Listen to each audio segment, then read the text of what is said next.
back. You're watching The Money Show with me, Kavita Thaglial. So, changes in currency exchange rates can impact the portfolio of investors in a big way. Fluctuations in currency exchange rates depend on several factors such as inflation, interest rates, geopolitical stability, the balance of trade, among others. Factors like these determine the health of your investments, and thus it is important to understand how these changes may impact your investments and your financial goals, especially if it's aligned with that. So, let's understand all of this. Let's welcome on board Tarun Birani, founder CEO TBNG Capital Advisors, and take this discussion forward. Tarun, good evening. Welcome to the show. Let's start by analyzing the currency play that you might not know your portfolio might have. So, whether you are diversified internationally or not, how does a currency movement impact your portfolio and the investment instruments that you are into? Yeah. Good evening, Kavita. And currency definitely plays extremely important role on your portfolio as well as on your financial plan. So let me quickly try to simplify this speed. Right, last 1 year we have seen almost 8% fall in rupee, and we have seen variety of factors like surge in crude oil prices, lot of inflationary concerns, US dollar strength, as well as global economic uncertainties, which are not helping things, making it further. But at the same time, we have seen rupee has been one of the best performing currency compared to other emerging market. If we look at now, if I to set this context, I would like to mention that a portfolio has many impacts because portfolio has a lot of dollar defensive as well as dollar aggressive stock. To talk about dollar defensive stocks, we have stocks like IT, pharma, which definitely get benefited due to any fall in rupee. At the same time, there are dollar aggressive stocks which negatively get impacted because of, let's say, higher cost of borrowing and all those things. Apart from that, any rise in crude prices affects 80% of the landed cost. Landed cost of crude becomes higher. And just to give you a figure, 80% of the oil is imported in India. A lot of industries like paint, chemical, lot of industries are impacted due to crude prices, and you can see hit on their margins, and that definitely all these companies are part of your portfolio, so it negatively impacts.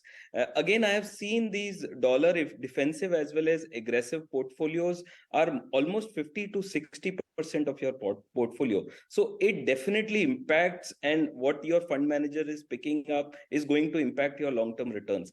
Again, one more important part in your financial plan is gold as well as global fund. If I look at gold prices are again negatively correlated with dollars, so any changes in dollar is going to impact gold. And I have seen gold is very large part of Indian investors portfolio, so that will definitely have a very large impact. If I look at global funds, these global funds, from a structure point of view, they collect money in India and they invest overseas, so any fall in rupee impacts the prices. Again, these investments has been done keeping in mind global diversification, which is again a very positive thing, but end of the day, the change in the prices and fluctuation is going to impact the portfolio. One more very important asset class, which is debt, fixed income, is again going to get impacted.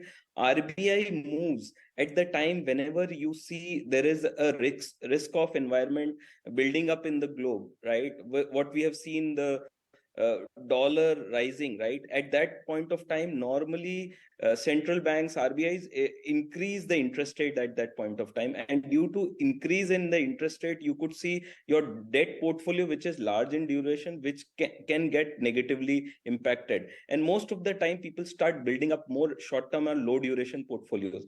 So all these definitely impact your financial plan. And one of the most important part of your financial plan and portfolio is assumption of inflation. So any changes in inflation, and since you are importing a lot of inflation whenever the currency depreciates, at that point of time, your overall projections got completely tossed, right? And for that, either you will have to take a very high risk or you have to invest much more amount to reach your financial goals. So these points are very important for an investor to understand when it comes to your portfolio construction. But then, uh, uh, going ahead, how can one analyze the rupee's impact on their portfolio? The kind of movement you've explained, inflation and other triggers. Although it's always very good to hire a professional, have a financial planner, or once you've given your money to a fund manager, he takes care of all of this. But then in your current juncture, if I want to understand, one wants to track the impact of currency on their portfolio, how can you do it, especially if it is lined up with your long-term goals? I think the most important part is you have to make your assumption on inflation. Say 4 years back, your assumption on inflation was much lower when the rupee was much more stable, or at that time when the current or the interest rates were much more stable. At this environment, the inflation assumption has completely changed. So one of the most important point investor need to keep it in mind for their long-term goals, the inflation assumption. And I think one need to keep a good amount of margin of safety for this inflation figure, because any change in this can negatively impact your long term projections. So that is one of the very important part. Second important part is retirement planning. I think a lot of people are doing their retirement planning, and one of the most important assumption there is their investment will generate x amount of return, then they will achieve this kind of return. For fixed income, which are like EPF figures, PPF figure, there you are relatively more confident and predictable returns are there. But investment which are very dynamic, let's say even if you look at debt investment, fixed income, duration investment, there your returns, investment returns will change with the change in currency, change in inflation. At the same time, asset classes like equity again behaves very differently with inflation coming on board, so that will also change your investment returns. So it's very important for investors to be very dynamic about it and make sure their portfolio is completely aligned to their long term goals. I'll give you a very again very important example. We have seen a lot of kids are going abroad, right, for their education. So their education planning again will their plans will was actually completely coming change. on Let's say, this. I was actually coming yeah, on this because what's happening is people, especially who've lined up their goals where they want to send their kids abroad for higher education, or could be anything, maybe an international trip as well. So, how would you analyze the impact for these goals? Also, now since we're talking about currency play, how can you strategize your portfolio to make the most of this current situation in terms of having an international exposure and that impact? So, two questions. right. So first, I'll come to the education Yeah. planning bit. In terms of education planning, we have seen with the rise in dollar appreciating. That is actually, if you have a India only portfolio, it is negative for you. But if you have a global portfolio, that is extremely beneficial for you. If you have assets in dollars, that is actually going to benefit. And we are seeing large the inflation assumption on the education goal. Let's say my kid is 8 years and I am targeting for his education at age 18. Normally we advise that always consider a 10% or 12% inflation for this, because 4 to 5% would be rupee depreciation, as well as 4 5% would be on the inflation front due to rise in the education cost. So when you put both of them together and start planning for it, you will make more realistic assumption about the projected amount which you need to work for the your kids education. Otherwise, if you take based on current assumption, current numbers, I think your plans can completely go for toss. Again, one very important item is travel, and we are seeing with the rise of 8-10% in last 1 year currency, you can see foreign travel has become extremely expensive. On top of it, now you have a TDS also, TCS also, right? For any in money you spend over going abroad and all, the foreign tour travelers will ask for almost this TCS amount, which again can be adjusted against your normal tax amount, but again it is going to hit your cash flows. So all these are not very positive factor for your travel plan. So my suggestion is, uh, you should do things which are in your control, and what we can control is looking at last 15-20 year track record. Rupee has been depreciating at 4 to 5%. So in your education goals for your kids, in your goals of your travel plans, always keep this inflation figures in mind, 8 to 10% rise.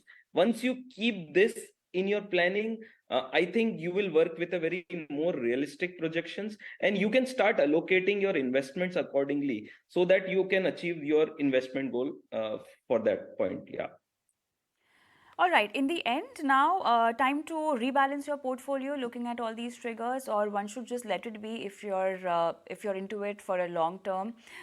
You really don't have to rebalance any particular asset class in your portfolio looking at the currency weakness. I think rebalancing should not be planned based on any currency movement. I think it is more of a strategic asset allocation plan for your portfolio. And again, it depends on many factors, right? But what is, according to me, is a good exercise is if based on your basic risk tolerance level as well as your risk profiling, you have identified that your equity portion should be X, let's say 70%, and your debt portion should be 30%. Now with the change of definitely a change in currency will have impact a lot on the asset classes movement, debt, equity and all, and you will see the prices of all these asset classes will change because of that. If you see your 70-30 equity is moving to say 60-40, you need to add more 10% to rebalance your portfolio, because equity is becoming more attractive and your portfolio wants more equity allocation. At the same time, if it becomes 80% equity, at that point of time, you need to sell some equity to rebalance it back. Sure. I think that will be all. Thank you so much, Tarun, for being on the show and helping our viewers, helping them understand what's the impact of currency movement on their portfolio and investments.